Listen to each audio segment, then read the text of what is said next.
Hello everyone, welcome back, and today I'm going to continue my segment on how to speak like a native speaker. Now, aside for idioms and vocabulary and pronunciation, there are other ways which you can use to help improve the way you speak your English. One of the ways that I'm going to teach today is intonation. Now, intonation might sound like a very complicated word to some of you guys. Well, it's not really. Intonation basically means the rise and fall of voice.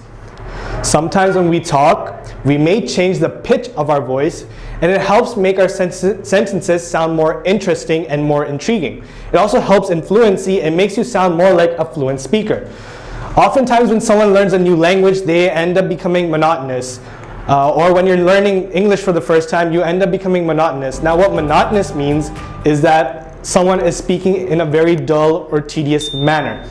We don't want that. It makes the sentence sound boring, and it doesn't really sound like a fluent native speaker, right? So what is the difference between intonation and pronunciation, right?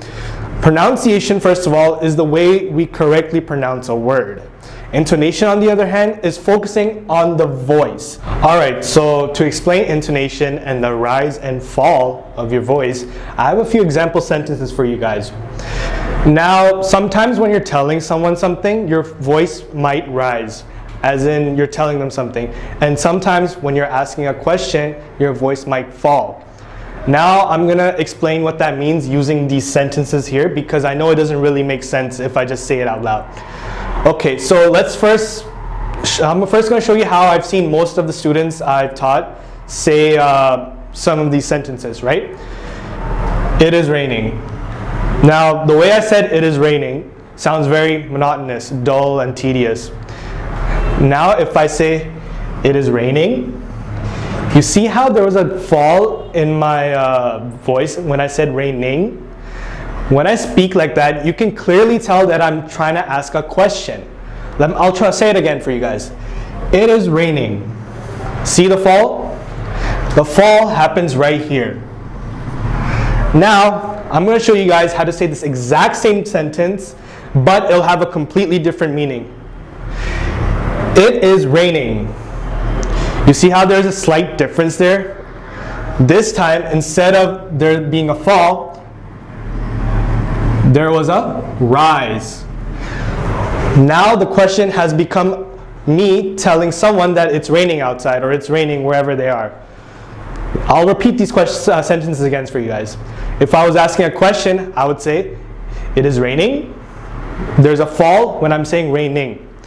If I'm telling you guys about it, I'll say, it is raining. You see how there's a rise in the way I'm saying raining? These slight changes in your tone really make a difference and help explain what you're trying to say. They also make your English sound more fluent and more like a native speaker. I'll give you guys another example. He does not know the answer. Now, first of all, let me just show you guys how I've heard most new English speakers say this sentence. He does not know the answer. Again, that sounds very tedious and dull, or as I like to call it, monotonous, right? Now I'm going to show you guys how to say this sentence with a falling tone. He does not know the answer. You see how at the second half of the sentence I had a falling tone? He does not know the answer. You can clearly tell I'm asking a question to someone, right? Whenever you're asking a question, remember to add a falling tone in your voice. Now let me say the sentence again, but this time with a rising tone. And you'll see how the sentence completely changes its meaning. He does not know the answer. You see how when I said it the second time, it shows that I'm telling someone else that the person in the sentence does not know the answer, instead of me just asking a question. Let me repeat what I just said. If I'm asking a question, he does not know the answer, falling tone. If I'm telling someone, I would say, he does not know the answer. I'm adding a rising tone. Okay, now I'm going to tell you guys another way to add tone in the way you speak. Let's look at the following sentence first.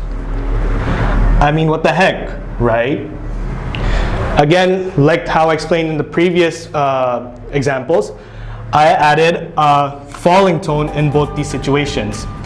However, what if I told you that there's another way where you can add more tone to the sentence?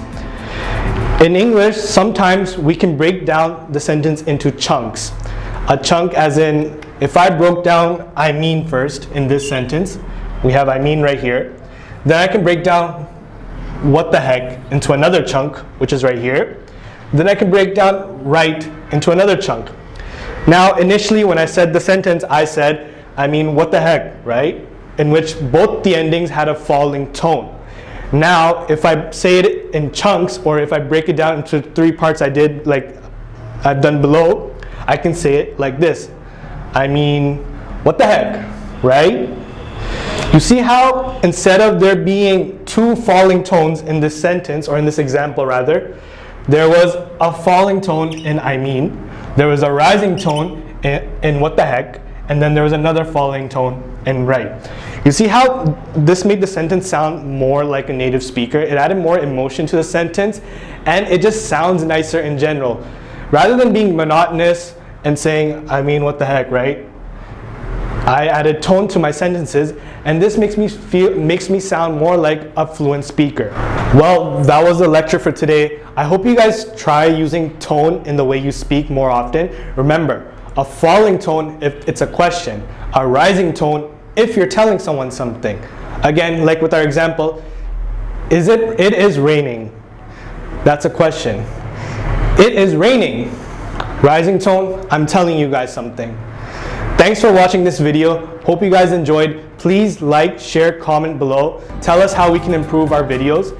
And if you would like to take my classes, you can go to the nearest Lingo Center and register today. Thank you.